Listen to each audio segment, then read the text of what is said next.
espacio de transitar por el pensamiento, diálogos de filosofía, donde mes a mes procuramos tener un espacio, alguna temática, algún invitado, invitada, de diferentes temáticas. Y pues el día de hoy es un gusto poder presentar a Sofía. Aquí hemos estado algunas veces y bueno, pues ha sido como muy enriquecedor estos tiempos poder dialogar con ella y el pensamiento que está forjando ahora en el proyecto de doctorado que nos va a compartir sobre el decolonialismo. Ya nos compartirá la ponencia, pero el título es Decolonialismo desde dentro para la emancipación. Bueno, sin más preámbulo, me permito presentarla.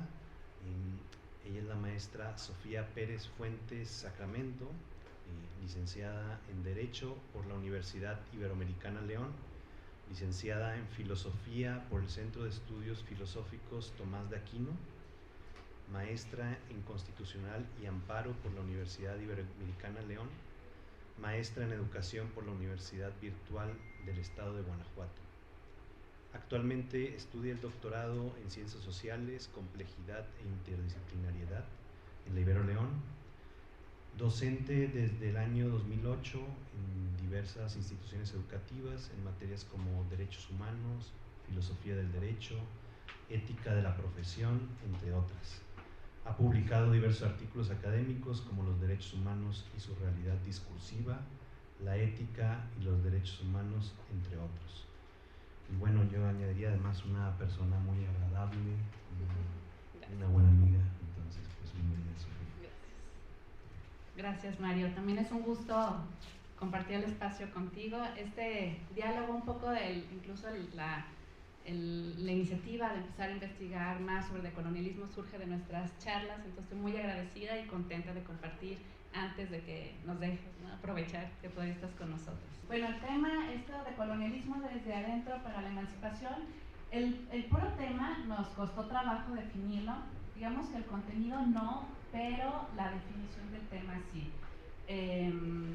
Es un pequeño fragmento o acercamiento a la tradición decolonial que ya tiene fuerza en Latinoamérica y que empieza a llegar a México desde distintas disciplinas, y mi acercamiento es en este sentido filosófico, y el siguiente paso sería el acercamiento desde el derecho, ¿no? Pero sí es una reflexión en torno a cómo se ha construido la filosofía y pensarla como filosofía occidental. Es un reto fuerte porque desde la tradición de la filosofía latinoamericana lo complejo fue que empezamos a preguntarnos desde el pueblo latinoamericano sobre la posibilidad de hablar de una filosofía original, ¿no? Entonces tenemos a un Leopoldo Sea, a Ramos, bueno, toda esta tradición latinoamericana, que ellos decían si podíamos o teníamos la capacidad de realizar una filosofía original. Me parece que las primeras reflexiones que hubo pues eran eso, como preguntarse si lo que hacíamos tenía una validez independiente al mundo occidental. Y pues ya tiempo acá, me parece que estas teorías, y empezando con la filosofía de la liberación de Enrique Dussel, que lamentablemente yo estoy de luto, murió hace un par de días, generan ya un pensamiento original importante del pensamiento latinoamericano. Es decir, las primeras preguntas sobre la validez del pensamiento era sobre Kant, Hegel, jamás se preguntaron si hacían filosofía, escribían y era filosofía. Pero a nosotros, al montarnos aquí en la colonia, con esta tradición, ya vemos que al fin de cuentas es una imposición, si podemos pensarnos de manera distinta, ¿no? Incluso la pregunta de una filósofa abogada, educada en una institución occidental, con conceptos occidentales, es capaz o tiene la validez de cuestionar sus tradiciones, ¿no? Ahí lo vamos a abordar, pero me parece que no solamente es necesario, sino es fundamental repensarnos, aunque lo hagamos desde los instrumentos occidentales, ¿no? Tendríamos que partir de estas propuestas para lograr dar el siguiente paso. Entonces ese es un poco el acercamiento que quisiera empezar. Dice, ¿es posible hablar de emancipación a 500 años de la conquista? ¿Por qué empiezo con esta pregunta? Porque también luego surge la cuestión de, bueno, sí podemos emanciparnos, somos mestizos y mestizas, la colonización ya se dio, ya estamos aquí, no hay indígena puro, no hay español europeo puro, ¿qué necesidad de hablar de una emancipación si ya estamos consolidados como un Estado-nación? La respuesta me parece que tiene que ver desde lo ético, desde el reconocimiento de la otredad, de la otra persona. El sistema de razas, si lo pensamos en el origen de la colonia, estableció roles laborales. ¿Quién es esclavo? ¿Quién no es esclavo? Pero a 500 años sigue estando en nosotros.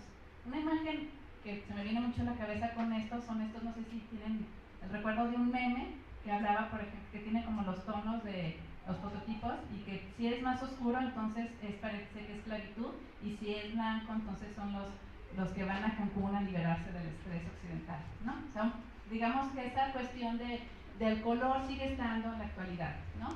Incluso el concepto de güerita o güerito, de pásale güerita que vas al mercado, en México establece circunstancias importantes de posición social y cultural, ¿no? Entonces seguimos teniendo esta noción del racismo mexicano a 500 años de la conquista, y por eso no solamente es una necesidad epistemológica, que yo te explico la cuestión epistemológica, sino también una necesidad ética, un reconocimiento de la otra persona, porque se han establecido roles de trabajo, un poco, no al extremo, pero sí como las castas indias, de que dependiendo de la casta que perteneces, es el trabajo que puedes desempeñar y no otro, ¿no? En México todavía estamos determinados por la raza. No leo la frase, pero es de Quijano, tiene que ver esto, ¿no? Que los elementos como raza generan una división del trabajo. Y se puede hablar desde nuestra universidad, ¿no? Y fue un poco una charla que tuve con un buen amigo, que decía, ¿cómo vamos a hablar en la Universidad Iberoamericana de decolonialismo? ¿No? Y si lo pensamos, y creo que fue una de las preguntas que le hicieron a Mario en el CERTA, ¿no? Desde lo religioso, ¿cómo podemos hablar de nuevas religiosidades o de las comunidades indígenas si, a fin de cuentas, fue imposición, ¿no? Me parece que las universidades son un espacio crítico. Si retomamos un poco la escuela crítica de Frankfurt, tendríamos que entender que es fundamental que se genere un pensamiento crítico, ¿no? Y el pensamiento crítico en la actualidad, en la sociedad moderna, es muy complejo hacerlo desde estas concepciones marxistas del trabajo, del obrero, de la fábrica, ¿no? Las revoluciones pensadas como Marx. Me parece que en este sentido Marcuse le da el clavo a decir que las universidades son el espacio idóneo para una reflexión crítica. Es aquí donde se tiene que abrir el diálogo, y por eso justo estos espacios me parecen muy pertinentes, porque cada mes se discuten sobre temas distintos y se abren a temas muy diversos que ayudan a tener otros horizontes o panoramas. Entonces, aunque nos llamemos Universidad Iberoamericana, me parece que es fundamental que toquemos el tema, ¿no? Desde mi tradición académica yo lo pienso, yo doy la clase de filosofía del derecho, y cuando yo estudiaba Derecho y veía filosofía del derecho, o incluso toda mi formación en Derecho, pues fue en Derecho Occidental, ¿no? En ningún momento se me habló sobre la posibilidad de un derecho indígena. Incluso cuando yo hice mi tesis de licenciatura, todavía se hacían tesis en aquella época, no había quien dirigiera mi tesis que tendría que ver con autonomías indígenas, porque no se discutía, porque eso no era un Estado, no era una emancipación, era una rebeldía, no era derecho. Y me parece que a 20 años la discusión ha cambiado, ¿no? Y que ya están estos nortes, y que en universidades occidentales como estas es fundamental hablar de ese tipo de emancipaciones, ¿no? Ahí hablo sobre Todorov, que es una tradición que hemos tenido. Todorov afirmaba un poco que cuando llegan los españoles, ellos llegaban con dos nociones, ¿no? Expandir el reino y por lo tanto los bienes, y segundo, la cristianización. Entonces lo que les interesaba era la cuestión del medio ambiente, que se expandiera la corona, traer materiales que hicieran más rica la corona, que fuera más grande la corona, y sobre todo fuerza de trabajo, ¿no? Mano de obra.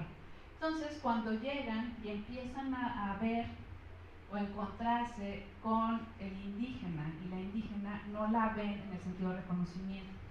Eran parte del panorama. O sea, eran estudiados incluso como animales, ¿no? O sea, si pensamos las tradiciones antropológicas de África, de América, a las personas originarias no se les consideraba humanas. Aquí la discusión que hubo en América fue muy especial, porque justo a través de las misiones se empieza a discutir acerca de entender al otro como persona, ¿no? Y se le reconoció incluso después de estos juicios donde los ponían a cantar, y que decían que los pájaros también cantaban y que había como esta reflexión si es humano, si tienen alma, si se podían bautizar o no, empezaron a verlos. Pero esta visión no fue ver al otro pleno. Se les reconoció como humanos, pero como si fueran niños, ¿no? Que decían que no tenían cultura, no tenían organización política, no tenían religión, ¿no? Como si fuera un protohumano. Y esta tradición sigue estando ahí, creo que seguimos sin verlas. Me parece que cuando hablamos de los pueblos indígenas, de las comunidades indígenas, nos parece algo muy lejano, que está ahí en la orilla, que vende eso muy bien también, ¿no? O sea, pensando, por ejemplo, en el pensamiento maya en Cancún y en Tulum, lo maya vende. El problema es que lo más cercano que realmente tienen al contacto con los mayas es la gente de servicio. Todas las personas que realmente brindan estos servicios holísticos, místicos, mayas, no son más que occidentales haciendo una traducción o un robo cultural, y el maya realmente está en las áreas de servicio, ¿no? Entonces hay que entender justo esto. Me parece que seguimos sin verles, nos parece que es una cultura linda y ya, ¿no? Entonces por eso es importante hablarlo desde las universidades para ponerlo en evidencia. Mientras más se nombre, más se reconoce y va quedando mucho más clara esta visión, ¿no? Entonces ahí también por eso me preguntaban que, me acuerdo un buen maestro, me dice, es que tú vas a hablar de colonialismo pero no eres indígena. Le digo, no, pero soy latina, ¿no? Entonces me parece que estas reflexiones del otro, aún con nuestros instrumentos occidentales, nos permiten una apertura. Y por eso me parece interesante traerlo aquí a la idea, ¿no? Que se empiece a discutir. Entonces la necesidad de una discusión decolonial. Aquí empezamos un poco, y aquí quiero regresar a Enrique Dussel. A ver, Enrique Dussel explica muy claro la cuestión del eurocentrismo. Él lo hacía incluso con sus mapas, ¿no? Decía, piensen en el mapamundi y lo dibujan. ¿Dónde pintan Europa? O sea, piensen en un mapamundi tradicional. ¿Dónde está Europa? En el centro. Y proporcionalmente es mucho más grande Europa de lo que realmente es, ¿no? O sea, está expandido en el centro y justo en la periferia están las colonias. Esto no es accidental. Esto implica lo que se conoce como eurocentrismo. Y esto tiene como origen la construcción del Estado europeo y sobre todo la filosofía occidental. Poco haciendo historia de la filosofía, desde Platón, me parece que hasta antes de Nietzsche, el proyecto justo de la filosofía era un proyecto racional de progreso, una cuestión lineal, ¿no? La filosofía y la razón nos va a llevar a una mejor forma de vida. Y justo lo que manejan como origen de la civilización, el origen de la filosofía es Grecia. Y a partir de ahí se empieza justo el mundo civilizado que reflexiona y que utiliza la razón, y esto es importante, porque entonces la razón se constituye como un proyecto unitario de progreso. Y lo que está fuera de este proyecto unitario de progreso, es decir, lo otro que mencionaba Todorov, es lo irracional, lo incivilizado, lo salvaje, lo bárbaro. Entonces habría que civilizarlo, y eso implicaba negar, ¿no? Entonces ese es como el primer origen, ¿no? La invención del pensamiento europeo, y estas concepciones del mito europeo, la invención del pensamiento moderno, es de Enrique Dussel. O sea, a mí me parece impresionante porque nunca se había cuestionado sobre eso. O sea, a lo mejor ya no lo es, pero en su momento sí que había fracasado, como bien lo mencionaba la Escuela de Frankfurt, que había fracasado la razón, es decir, que el proyecto racional que nos iba a llevar a ser mejores fracasa y nos arroja la incertidumbre. Es decir, ¿qué nos toca hacer después de que fracasa la razón, ¿no? Y la Escuela de Frankfurt y la posmodernidad lo mencionan de manera muy clara, ¿no? Estoy pensando en Lyotard, de qué racionalidad puede quedar después del Holocausto, ¿no? Todas las promesas racionales modernas nos fracasaron, ¿no? Y si lo pensamos ahora, que también lo mencionará, si pensamos el concepto de progreso, de industrialización, de civilización, nos está llevando a la crisis climática. Entonces, en su momento fue el Holocausto, pero me parece que hoy en día se tendría que cuestionar este progreso que está llevando a una extinción masiva, ¿no? O sea, ya está mencionado que somos los causantes de la siguiente extinción masiva, ¿no? Entonces es como cuestionarse, así como realmente estamos haciendo lo correcto a partir de esta racionalidad. Entonces por eso tendremos que discutir el mito europeo, ¿no? esa racionalidad en el progreso que ya lo había mencionado, y este eurocentrismo, la construcción del Estado moderno. Aquí la cuestión del Estado moderno, o sea, pensemos a la historia de la filosofía de la humanidad en 4 grandes etapas. Están los griegos, está la época medieval y después sigue la época de la modernidad. La época de la modernidad fue un gran proyecto porque a partir de esta época se consolidan los estados, las naciones ya como las conocemos ahora, y sobre todo la racionalidad epistemológica, ¿no? Es cuando se empieza a preguntarse, que nacen estas grandes epistemologías del empirismo, racionalismo, a decir, esto es conocimiento. Quien se someta o que tenga un conocimiento a partir del método científico es ciencia, quien no. Entonces aquí, un poco al estilo Foucaultiano, empezará a determinarse de qué sí se puede hablar desde la ciencia y qué no se puede hablar desde la ciencia. Y esta visión de decir, mi mundo es el único mundo racional, llega a la colonia. Y esa es la cuestión, ese es el problema, que se traen todos estos instrumentos, se lo creen, que realmente se creen superiores, y traen esta bandera de civilizar a las nuevas colonias, ¿no? ¿Bajo qué marco? Pues justo el marco eurocéntrico. Y ahí es donde empieza la hegemonía epistemológica. La epistemología es fabulosa. La epistemología es la disciplina filosófica que va a estudiar sobre el conocimiento. Y eso no es cualquier cosa. Estamos en una universidad y lo que nos enseñan aquí, pues consideramos que es ciencia, que es conocimiento, ¿no? El problema es que poco se cuestiona sobre la validez de esa ciencia y de ese conocimiento. Uno de los primeros que lo hicieron fue Descartes, que estudió en una universidad jesuita, tal vez de ahí vendrá igual esto de cuestionar todo, que dijo, ¿realmente lo que sabemos es verdad? ¿Es conocimiento o no lo es? Esto que nos han dicho que es ciencia, si lo es o no lo es, porque lo asumimos como cierto. Yo llego, me paro, doy mi clase, y me dicen, sí, está bien, contesten lo que se les pide, y lo entregan como ciencia. Y les han cuestionado a los docentes, ¿esto es conocimiento? ¿Cuál es la validez de eso? Esa es la importancia de entender la epistemología como una visión crítica, ¿no? Porque si no, tendríamos esto, en una hegemonía donde aceptamos que únicamente se crea conocimiento desde el centro. Explico esto de centro y periferia, que es muy Enrique Dussel. En el centro está justo el centro económico, sociológico, político, científico, ¿no? Que en este caso sería Europa, o Estados Unidos, que al final tiene esta misma línea o esta misma visión. Pero necesita de una periferia para alimentarse, pero tiene que haber una distinción, una cuestión incluso de superioridad y de inferioridad. El centro es superior, la periferia es inferior, ¿no? Entonces ahí tenemos esta visión que yo les decía del mapa mundo. En el centro está la razón, está el conocimiento, está la ciencia, y nosotros tenemos la obligación de transmitirlo y de civilizar, ¿no? Entonces ahí es donde tenemos esta hegemonía epistemológica, que justo es lo que se tendría que cuestionar, ¿no? Porque esto genera un poder. Como yo sé, tú no sabes.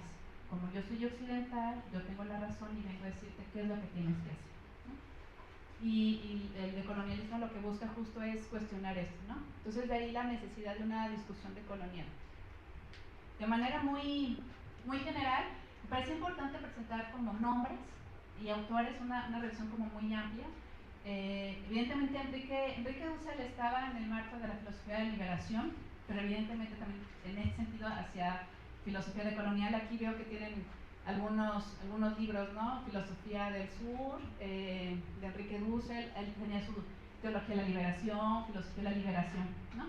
Y creo que es el punto de partida para estas reflexiones. Entonces, lo que voy a hacer es un recorrido muy amplio sobre algunos autores que han generado esta discusión. El primero, y me parece importante como punto de partida, es Van Stein, porque también habla de centro y periferia, ¿no? Él es sociólogo y empieza a desarrollar una concepción importante de la modernidad o del Estado moderno a partir de la colonia. O sea, el punto de partida es entender, y esto es fundamental, no pudo haber existido un Estado moderno colonial si no ha sido por las colonias. O sea, Europa no hubiera llegado a ser lo que es ahorita sin África, Asia y América, ¿no? Entonces, esto nos cambia la concepción de entender que ellos en realidad nos deben a nosotros su desarrollo y no al revés, ¿no? Entonces es un cambio de visión, ¿no? El tener que revalorizar las concepciones coloniales. Entonces, bueno, él afirma, o parte de la afirmación, que únicamente ha existido un mundo moderno, cual el europeo, ¿no? Y que esto se debe justamente a estas relaciones de poder que se establecieron con la colonia, ¿no? Esto que les mencionabas, en esto de las colonias que generó esta división, que también mencioné que tuvo que haber una fuerza de trabajo barata que llevara los bienes hacia Europa. Un ejemplo muy sencillo es el azúcar. A los burgueses, o incluso antes de los burgueses, pensando en Francia, ¿no? en la época del imperio de los reyes franceses, les encantaban los pastelitos, ¿no? Acuérdense la frase, ¿no? Si no tienen pan, que coman pasteles. Entonces les encantaba, o sea, les encantaba lo dulce. El problema es que el azúcar era muy caro, la producción era muy cara, ¿no? Cuando llegan a América y empiezan a ver la posibilidad de tener plantillos de caña de azúcar, para ellos fue impresionante. Y la caña de azúcar, o la empresa de la caña de azúcar de América, empezó a desarrollar sistemas bancarios en Europa, ¿no? Se empezaban a invertir, Bélgica, Holanda, España, empezaron a invertir en la caña de azúcar de acá, ¿no? Pensemos en los desarrollos cubanos. ¿Qué es lo que hacía que tuviera éxito? Que era mano de obra esclavizada. Entonces, por eso era muy barata el azúcar, ¿no? Porque eran esclavos que evidentemente no tenían retribución de su trabajo, ¿no? Y eso levantó la economía europea, ¿no? Estas inversiones bancarias que había en el mercado del azúcar fue fundamental, ¿no? Y Wallenstein lo menciona muy bien en su texto de El moderno sistema mundial, ¿no? Como este tipo de acontecimientos, como el azúcar, como algo tan simple, fue que ayudó a desarrollar el mundo occidental. Aníbal Quijano, que también ya lo había mencionado, la colonialidad del poder. Aquí empieza justo el tema de servidumbre y esclavitud. O sea, la esclavitud fue fundamental, como les decía, en las cuestiones de los sembradíos de caña de azúcar, para que hubiera esta mano de obra barata. Entonces, para que hubiera esto, tendría que haber una colonialidad del poder. ¿Quién tiene la capacidad de imponer ciertas formas y quién no? ¿Quién define quién es esclavo y quién no es esclavo, ¿no? Les decía que la discusión de América sobre si los pueblos originarios eran humanos o no, implicó que se reconocieran, que se bautizaran, que hubiera bautizos masivos, ¿no? En la época de la colonia, y que trajeran esclavitud africana, ¿no? Porque decían, bueno, como este es cristiano, entonces necesito de otro que no sea cristiano. Entonces, con un dedo determinaban quién merecía la pena ser bautizado, quién no, quién era ciudadano, quién no, y quién tenía que ser esclavo y quién no, ¿no? Entonces, esta cuestión de la colonialidad del poder definía, ¿no? Yo decido quién sí y quién no, ¿no? A través de una imposición y de decir que tienen la autoridad de definir ciertos roles, ¿no? Entonces, bueno, la mano de obra barata, se crea el centro de poder y este eurocentrismo como superioridad racial. Que este racismo o este eurocentrismo todavía lo tenemos hoy en día, ¿no? O sea, el pensar dónde están las grandes universidades, los grandes discursos, la ciencia como tal, lo pensamos siempre fuera y no desde dentro, ¿no? Como si lo que nosotros construimos no tiene la validez que tiene el mundo europeo, ¿no? Sigue estando ahí el complejo de inferioridad del que hablaba Samuel Ramos tiempo atrás, ¿no? Walter Mignolo, y aquí empezamos justo con la resistencia epistémica o desde la epistemología. Walter Mignolo empieza a hacer referencia y a decir, tenemos que pensar desde dónde se origina el pensamiento, ¿no? Y él lo dice muy claro, si escribimos en francés, alemán o inglés, es ciencia, ¿no? Los famosos papers. Pero si escribimos en nuestra lengua, entonces es conocimiento local, ¿no? Si lo pensamos esto en derecho, que es a donde luego tiende la reflexión, si el derecho lo crea el Estado, es ley positiva y se impone. Si la ley la crea una comunidad indígena, entonces es uso y costumbre, no tiene calidad de ley. Entonces, epistemológicamente le estamos dando una calidad de superioridad geográficamente al conocimiento. Entonces, él maneja que esta rebeldía epistémica tiene que ser justo el valorizar nuestras tradiciones, nuestros conocimientos y hacer un reconocimiento de lo que somos como latinoamericanos, ¿no? Es entender que esta rebeldía epistémica es darnos cuenta de que no solamente son epistemologías del centro, sino como lo menciona de Sousa Santos, que es el siguiente, son epistemologías del sur. Y que lo que hacemos sí realmente es conocimiento, ¿no? Y un poco sí creérnosla, ¿no? Y esta, les decía, y por eso empezaba, esta cuestión que se hacía al inicio de lo que hacemos es filosofía, y esta firma no decía, sí es filosofía, y no es filosofía local, sino es filosofía, ¿no? Enrique Dussel así lo hacía y no se cuestionaba porque él afirmaba que lo suyo era filosofía, ¿no? Entonces, Sousa Santos es, bueno, no es latinoamericano, es portugués, y tiene eso y otras cuestiones por las que luego lo tomamos o no lo tomamos, pero al final es un referente en el tema, ¿no? Sobre todo porque tiene categorías bien interesantes, como esto de epistemologías del sur, que él pues la inicia pensando justo en Portugal, o sea, si nosotros somos el sur del sur, pues los portugueses son como el sur de Europa, ¿no? Entonces él lo está pensando desde ahí, aunque en algún momento llegó a ser favorito, por ejemplo, de Claxon y de las sociedades de sociólogos de Latinoamérica, entonces sigue siendo un referente, ¿no? Ahí está. Entonces él sí dice que tendríamos que mencionar las epistemologías ocultadas. Tendríamos que entender que lo que se dejó, como decía Todorov, en el olvido, que no se vio, debe ser visto, debe ser mencionado y debe ser reconocido como epistemología. Y al decir que tiene que ser reconocido como epistemología es fuerte, porque epistemología como disciplina filosófica tiene una concepción muy occidental, ¿no? Entonces es decir que tanto es conocimiento valioso el que se crea en un laboratorio en Harvard, como es conocimiento que se crea en una comunidad tarahumara, por ejemplo, ¿no? Y que es importante que ambos son conocimientos y que ambos tendrían algo que decir, y que en este caso de los usos y costumbres no es un uso y costumbre, es una norma, es una forma de organización, ¿no? Entonces, esto, ¿no? La colonia asumió lo que es ciencia y lo que no es ciencia. So, en ese sentido negamos. No habría que negar, habría que reconocer. Y este dominio continúa hasta nuestros días. Si ustedes platican con gente que trabaja en el campo o gente de comunidades indígenas, se asumen como los que no saben. O sea, esta tradición ha sido tan fuerte que ellos lo tienen ya hasta naturalizado. O sea, yo no crecí en la ciudad, yo apenas tengo el segundo idioma, ¿no? Que sería, o sea, el materno, dependiendo de dónde haya nacido, y el segundo idioma como el español, ¿no? Yo no entiendo porque yo no fui a escuela con segundo idioma o escuela de la ciudad. Entonces, está tan impuesta esta noción que lo consideran así, ¿no? Habrá ejemplos como el STLN que han hecho un ejercicio de autodefinición y de reflexión mucho más interesante, ¿no? Y que ahora otra vez está habiendo mucho movimiento del EZ porque en diciembre se cumplen 30 años de levantamiento. Entonces están revalorizando, pero fuera de ellos en realidad no hay una discusión fuerte sobre ellos mismos, una reflexión sobre ellos mismos. Lo ideal sería es que así como lo hizo el EZ lo hagan desde otros movimientos, ¿no?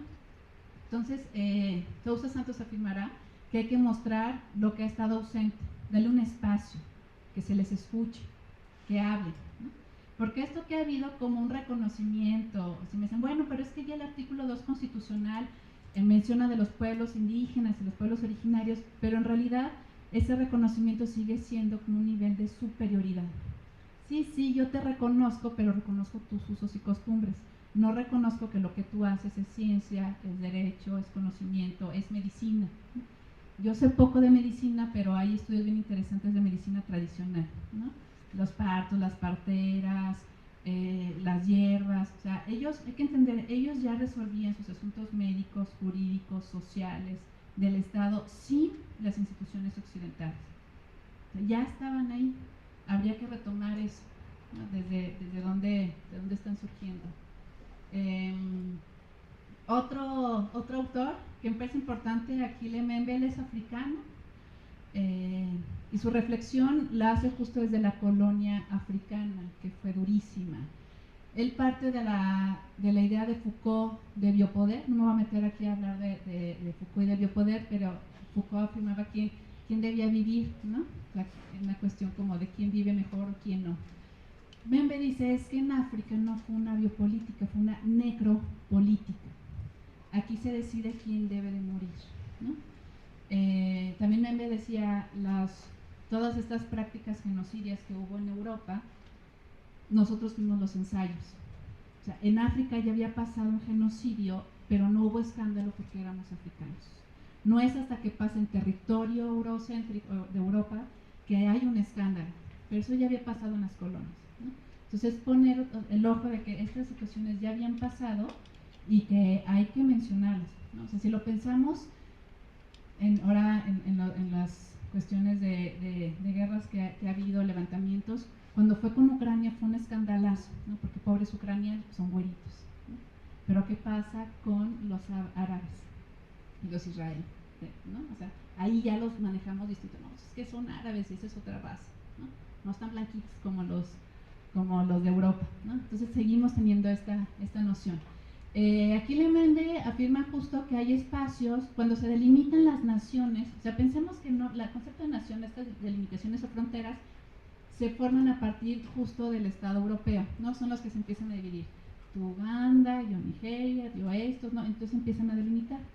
Esas divisiones empiezan a funcionar como espacios, que menciona ahí, espacios para la muerte, donde opera la muerte, porque son espacios donde hay un vacío, donde no hay una protección de la persona, donde está el que no importa, ¿no? Y en América Latina eso funciona también. Hay espacios en la Tarahumara donde no importa que mueran tarahumaras, pero sí hay ruido cuando mueren jesuitas. O sea, son espacios donde hay gente que no nos importa y paz, ¿no? En Chiapas ahorita está funcionando el crimen organizado, tomando municipios completos, desplazados. Los desplazados en Chiapas tienen añísimos, pero no se menciona como nota nacional porque es Chiapas, porque es gente que está en los cerros. Entonces siguen existiendo estos espacios en la actualidad, ¿no? Entonces un poco como ir reflexionando, estas nuevas epistemologías lo que nos ayudan es primero empezar a construir naciones distintas. Es reconocer que México no solamente es México occidental y que en el mismo nivel epistemológico, jurídico, social, político están los pueblos originarios. No es lo mismo un reconocimiento de superior a inferior, diciendo yo te reconozco, vente, te invito un ratito a consolidarnos desde una nación multicultural. O sea, ya una identidad donde sus prácticas no son reconocidas como prácticas, sino como formas de conocimiento. Entonces, justo eso. Permite el reconocimiento de los pueblos originarios como constitutivos de la nación. Ahí he mencionado, y creo que es importante, no lo he dicho, porque uso pueblos originarios y no pueblos indígenas, que tiene una acepción importante. Si yo digo pueblo indígena, es un concepto que hemos puesto de Occidente hacia ellos. Pero si digo pueblo originario, quiere decir que estaban antes de que la colonia llegara. Y eso cambia mucho la visión, porque entonces reconoce o permite empezar a ver al otro que dejamos de ver. Entonces, cambiarles, mencionarlos distinto, ayuda a eso, ¿no? Y justo es eso, un cambio de visión desde un reconocimiento, desde la igualdad, ¿no? Reconocerlos como iguales. Ya para acabar, porque necesitamos abrir al diálogo también, ahí quise revisando otras visiones, la cosmovisión. Hay textos bien interesantes, Mario ha estudiado bastante sobre ellos, sobre los tzotziles en Chiapas, la organización tzotzil en Chiapas, ¿no? El pueblo tzotzil, que es de tradición maya, ¿no? O sea, toda esa zona es maya, pero cada lugar tendrá una cosmovisión distinta. Entonces, ahí podemos entender que funcionan de manera distinta como funcionamos nosotros. Y ahí entendemos que son las famosas cosmovisiones. La diferencia principal entre una visión occidental es la secularización del Estado. O sea, para nosotros nos parece que es civilizado la separación entre iglesia y Estado, sobre todo una visión atómica de las cosas. O sea, el árbol es un árbol, el petróleo es petróleo, mi perro es mi perro, y así concepciones atómicas. Para los pueblos tzotziles es una visión holística, integrada y sagrada, por lo tanto, ¿no? Entonces ellos empiezan a ver prácticas que son transversales en su comunidad y que van más allá de tiempo y espacio, que permanecen y que dan unidad. Ese sentido de unidad nosotros lo hemos perdido desde una visión del progreso, ¿no? Entonces ellos lo que hacen, o lo que siguieron haciendo, es mantener esas cosmovisiones a partir del tiempo. Me van a decir, sí, Sofía, pero pues ya no son prehispánicas. No, justamente lo que han generado, y en este texto hablaban de que había una nueva religión, ya sea maya cristiano, cristiano maya, pero era una visión distinta y nueva, y que ellos lo hacen de manera natural, ¿no? Porque sí lo han hecho y así ha permanecido su cultura, pero lo interesante es que al final es una resistencia frente al Estado, porque el ejemplo es su organización política, ¿no? Los principales, ¿no? Los que organizan el gobierno, las fiestas, la política, lo que entendemos nosotros como servidor público, para ellos son los principales. Y se rigen bajo el principio de mandar obedeciendo. Que esto se oye mucho en los zapatistas, pero en realidad no es zapatista, en realidad es de su cosmovisión. Y esta autoridad es completamente independiente del poder estatal. Es decir, no hay un reconocimiento, no hay un INE que organice la elección de los principados, no hay una votación democrática, la elección tiene que ver más bien desde el diálogo comunitario y funciona con independencia del Estado. Entonces, desde el occidente lo que vemos es que es una resistencia hacia el Estado que ha impuesto la única forma que sería el Estado oficial, ¿no? El Estado mexicano. Ellos no se asumen como resistencia, pero sí lo vemos que han resistido, permanecido y continuado esta tradición, ¿no? Entonces, como estas prácticas habrá otras, la forma de resolución de conflictos también es distinta, desde un pensamiento mágico, si lo quieren ver, pero es un pensamiento holístico, ¿no?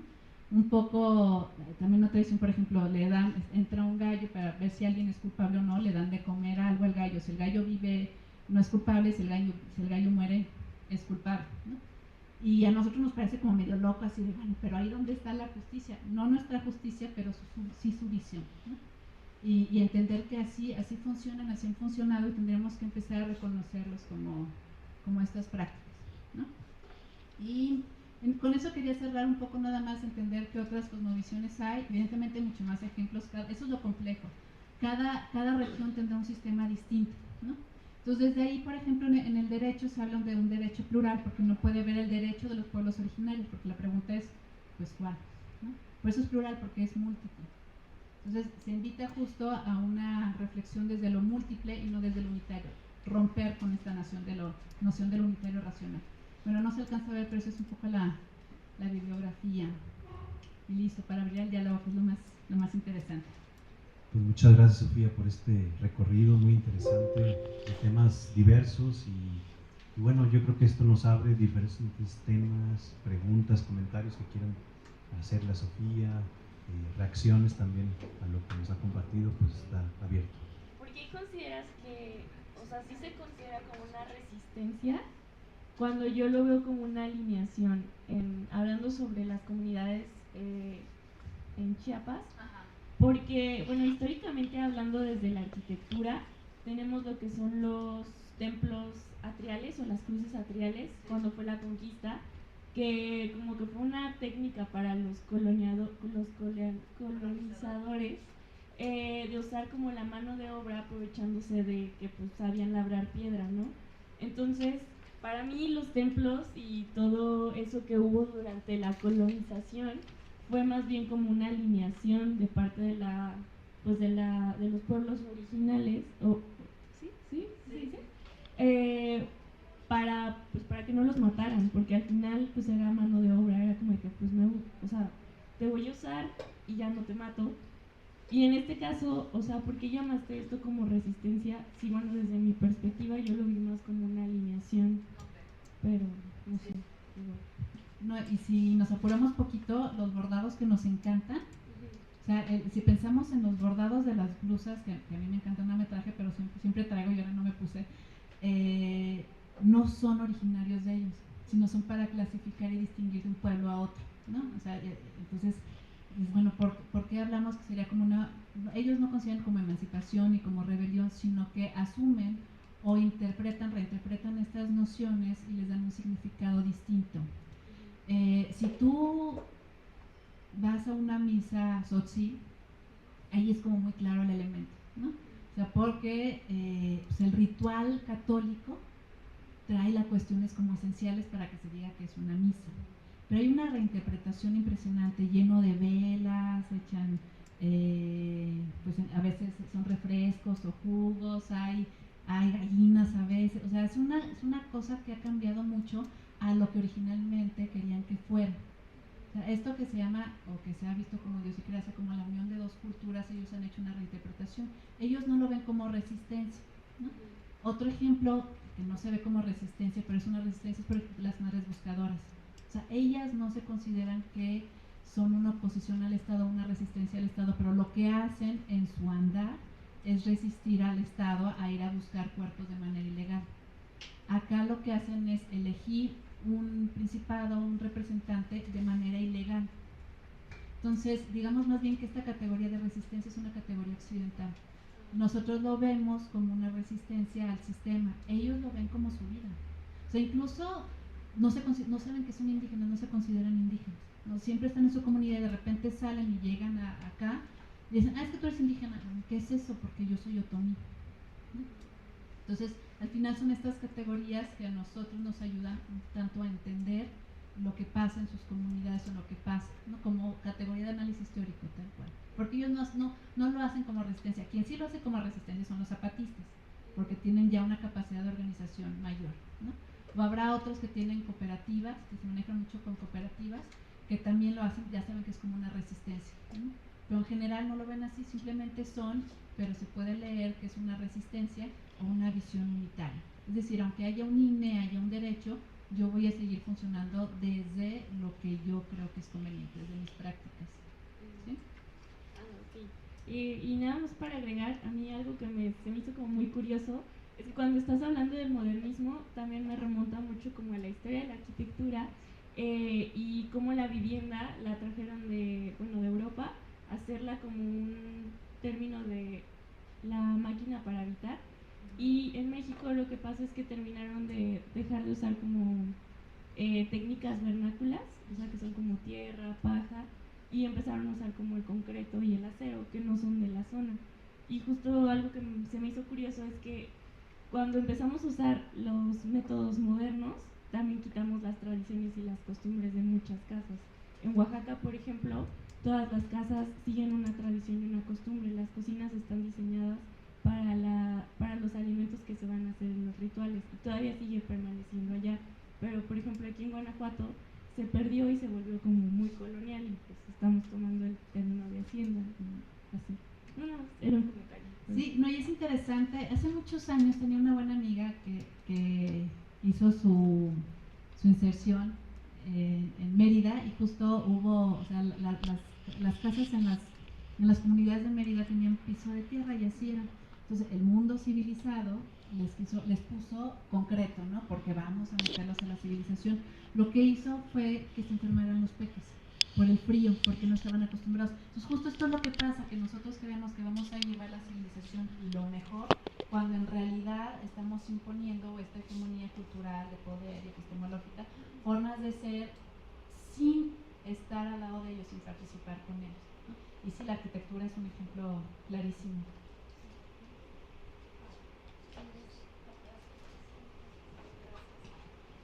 Bueno, primero que nada, gracias Sofía, gracias María. Mi pregunta, y voy a tratar de no perderla, es: ¿consideras que se debe estructurar un nuevo pensamiento unitario entre la ideología europea sin negar esta cuestión? Porque también consideremos en el espacio en el que estamos, cuando las personas aquí tal vez se sientan más identificadas con un europeo que con un indígena, ¿no? Entonces no se trata de negar esa cuestión y el pensamiento de los pueblos originarios. ¿Y cuáles crees que sean los espacios para tratar de balancear ambos pensamientos, considerando toda esta lucha sistémica y todas estas premisas estructurales, transformándolo en un espacio de unión y no de división, y tomando como ejemplo pueblos o naciones como Brasil, Argentina, con un alto porcentaje étnicamente europeo, México, y también lo veo desde la cuestión de los migrantes mexicanos en Estados Unidos, que ya no se identifican como mexicanos, sino se identifican como pertenecientes de otros pueblos, ¿no? Entonces, de eso va la pregunta. Gracias. Gracias, Bruno. Me parece, lo primero, y justo por eso tiene que ser desde la epistemología, es cambiar el concepto de unitario. O sea, esta tradición de que existe la verdad la ciencia, la religión, el método, el derecho es unitario, ¿no? Entonces por eso esta visión unitaria de progreso es el eurocéntrico, ¿no? Y lo que se tiene que dar el paso es a lo plural, donde me queda más claro, porque es donde he estado investigando el último año y medio, es el pluralismo jurídico, ¿no? O sea, el pluralismo jurídico dirá, no se trata de limitar, ¿no? De levantar, o sea, como les decía a mis alumnos en ese momento, levantémonos en armas y vayámonos contra el sistema, porque esto ha sido una imposición terrible. No, o sea, no toca, sino más bien entender que es un discurso más. O sea, es cambiar el chip de decir, ya no hay una única racionalidad, sino múltiples racionalidades. Incluso ya no solamente racionalidades, sino también conocimientos desde lo estético, ¿no? Que el estético, el arte, la sensación, el cuerpo, los placeres, tradicionalmente fueron hechos a un lado, ¿no? O sea, lo corpóreo, como lo Platón, es pecado. Entonces pensemos nada más. Y ahora es hablar también desde otras posibilidades y no desde la razón unitaria. Entonces justo es reconocer las otras, ¿no? Los otros discursos, los otros derechos, las otras organizaciones. Espacios yo siempre he creído que son las escuelas. Y creo que alguna vez me has de haber escuchado, ¿no? Me parece que las escuelas son los centros críticos y por eso soy docente, ¿no? Si no creyera eso no estaría aquí. O sea, aquí es donde tenemos que tener esa visión crítica y ampliar o sea, dialogar con otras cosas. ¿En dónde tendría que darse el siguiente paso? En todos los ámbitos, en la salud, en lo legal, en lo cultural, ¿no? O sea, pasar de lo unitario a lo plural, ¿no? Que luego esto ya tendríamos, pues estamos hablando de posmodernidad, ¿no? Es un mundo posmoderno donde no cabe una racionalidad, sino múltiples racionalidades. No sé si quedó claro. Sí, gracias. De nada.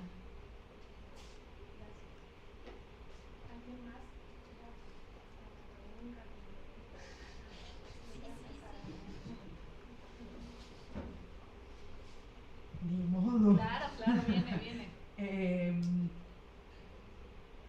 Lamento no haber estado desde el inicio, me disculpo por eso y te agradezco esta charla maravillosa y lo que escuché de ella. Me pregunto, inmediatamente cuando te escuché hablar pensé un mundo en el que quepan muchos mundos. Sí. Y la pregunta es una discusión que el mundo se tiene que dar. En nombre de la tolerancia practicamos la intolerancia, en nombre de la igualdad practicamos la desigualdad. Nosotros y el poder. El poder practica la intolerancia y la desigualdad y nosotros de alguna manera transitamos por ahí. También pensé en el concepto de blanquitud que construyó Bolívar Echeverría. La pregunta que te quiero hacer es, hablaste de colonialismo sin mencionar conquista. Eso me sorprendió. Sí. Porque no va solo el colonialismo, sino va de la mano de la conquista. No va si no hay la llegada de los europeos a América implicó la construcción, la posibilidad de seguir construyendo una forma de poder. Y no exactamente en ese momento, pero llega, digamos, una mirada moderna que es una mirada civilizatoria, occidental, por supuesto. Entonces, ¿por qué planteas esta discusión o por qué o cómo le hacemos? Me parece que estás planteando discutir, ¿no?, la posibilidad de un mundo en el que quepan muchos mundos a partir del concepto de colonialismo. Lo aislaste, entonces la pregunta es ¿por qué? ¿Cómo? ¿Cómo desde discutir el colonialismo haciendo la historia y una historia, por supuesto, sesgada? Sí. ¿Cómo planteamos esa discusión de un mundo sin violencia, sin guerras, un mundo donde deje de construir racismo, deje de construir los ismos, ¿no?, que tanto mal nos hace. De la colonia sí lo mencioné un poco, bueno, la conquista. Sí. Justo que la diferencia un poco en la conquista, lo que manejan los distintos autores, bueno, es el momento inicial, ¿no? Donde vienen, conquistan, también cambia este concepto de que descubrieron nada, ¿no? Conquistaron, llegaron y conquistaron. Pero que esta conquista o esta colonia no desaparece con las independencias, sino que se transforma en algo más fino, una imposición de poder mucho más fino, y que llega hasta el sistema neoliberal, ¿no? O sea, que la colonia ahora es un sistema económico que impone unas formas, ¿no? Que el sistema necesita esas formas y necesita esa división, y ahí sigue estando la colonia, entonces sigue estando ahí. Lo que pretendo, o por qué, es hablar de utopías. O sea, la cuestión y es el tema como complejo, y esta realidad donde se va a dar. Probablemente yo esté hablando aquí, termine de estudiar, salga algo y el mundo no cambie. O sea, realmente es una utopía, y es triste porque me lo he preguntado muchas veces, yo para qué demonios estoy escribiendo, investigando esto si esto no va a cambiar nada, o por qué estamos hablando aquí ahorita de esto si esto no va a cambiar nada y sigue habiendo desplazados, porque mientras se menciona por lo menos somos conscientes de esa realidad y generas utopía y generas pensamiento crítico. Y me parece que si no eres utópico, utópica desde la academia, entonces te falta esa parte de motivación del pensamiento crítico. Entonces, ¿qué pretendo? No voy a decir como antes las Miss Universos, así, ¿no? La paz mundial, ¿no? Sino, por lo menos tener una visión clara y crítica de los acontecimientos, y que se mencione, porque mientras más se diga, entonces va a haber más espacios de diálogo y de reconocimiento, ¿no? Entonces ahí me quedo a lo mejor en soñar, ¿no? Y por eso estoy un poco aquí sentada, y por eso me emocionan estos temas, porque son urgentes, como les decía, desde la cuestión ética, porque es ético hablar de esos problemas, porque no les hemos reconocido y tenemos que empezar a mencionarles desde ahí. Entonces sí, puede ser como muy romántico, es cierto, porque es utópico, pero pues por eso estoy aquí. Gracias. Okay.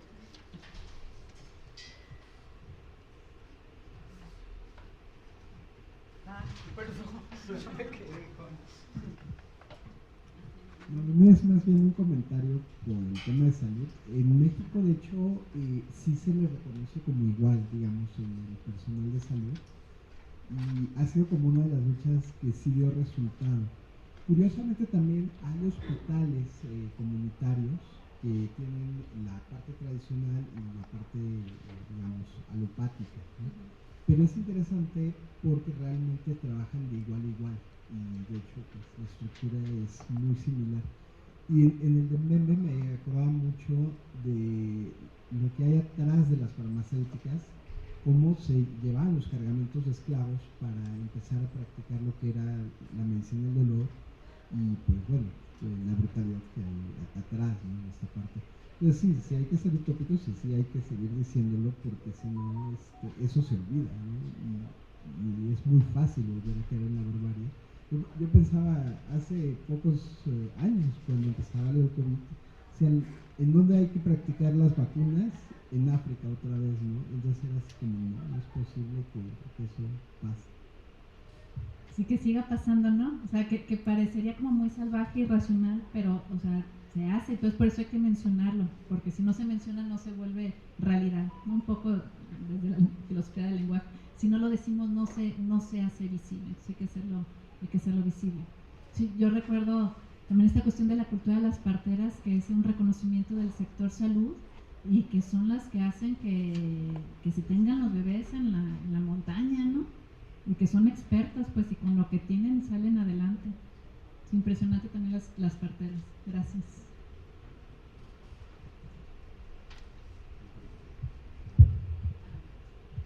Bueno, pues a mí también me gustaría comentarte y preguntarte sobre esto. Me recordó un poco a esta asociación que hace Michel Foucault sobre la verdad y el poder, una relación muy clara entre quien tiene lugar la posibilidad de enunciar, de emitir un discurso, con el poder que tiene y cómo legitima esa verdad, ese conocimiento.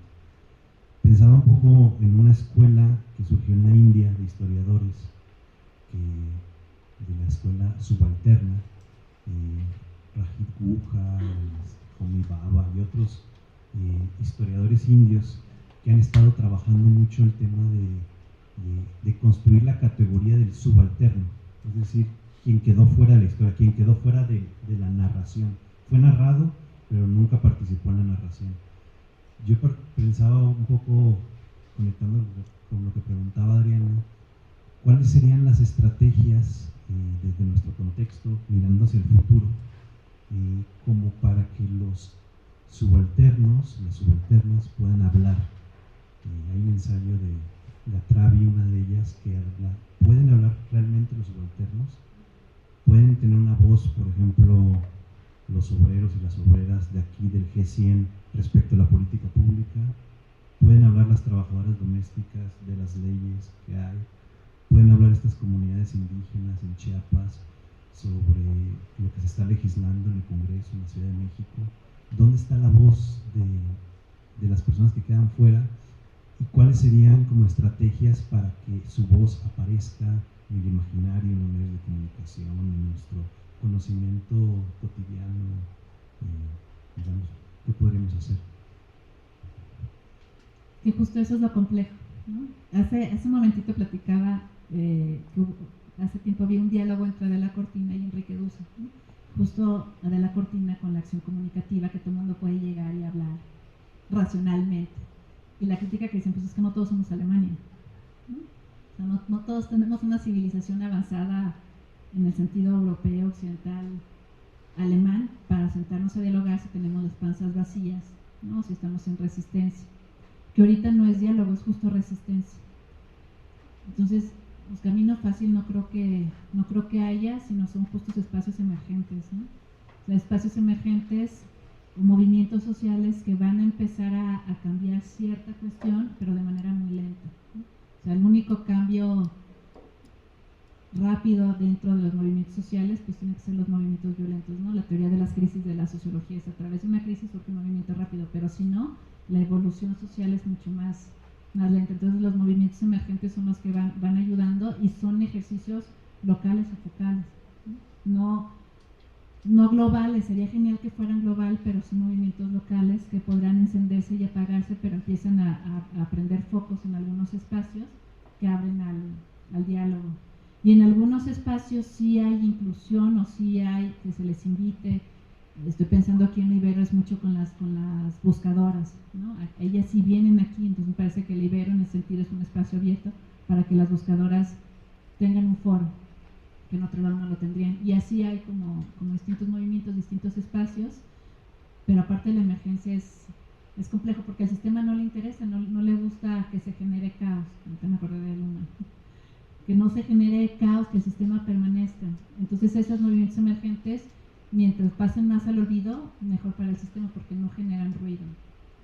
Y es lo que ha pasado, o sea, del EZ, pues se acuerda quien le gusta el tema, pero quien no, mucha gente ya en la actualidad no sabe ni que existen los caracoles, ¿no? Así que es eso de los caracoles, ¿no? O sea, el olvido es el instrumento que tiene el Estado para imponerse de manera más fácil, ¿no? Olvidar que existen esas comunidades. Entonces la mención, aunque sea de manera emergente, ayuda a la conciencia y a la memoria. De ahí en más, no lo sé, no sé.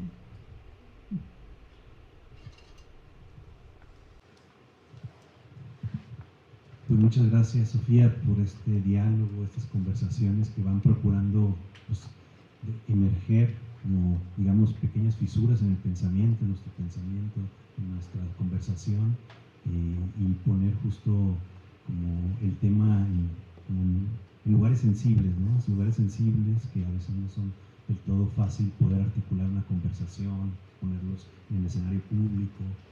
Y bueno, pues yo creo que nos enriquece mucho tu perspectiva, tu trabajo, modo que estás trabajando también en doctorado, que es muy interesante. Y bueno, te doy un reconocimiento, una constancia por tu valiosa participación en los diálogos de filosofía con el tema de colonialismo desde dentro para la emancipación. Muchas gracias.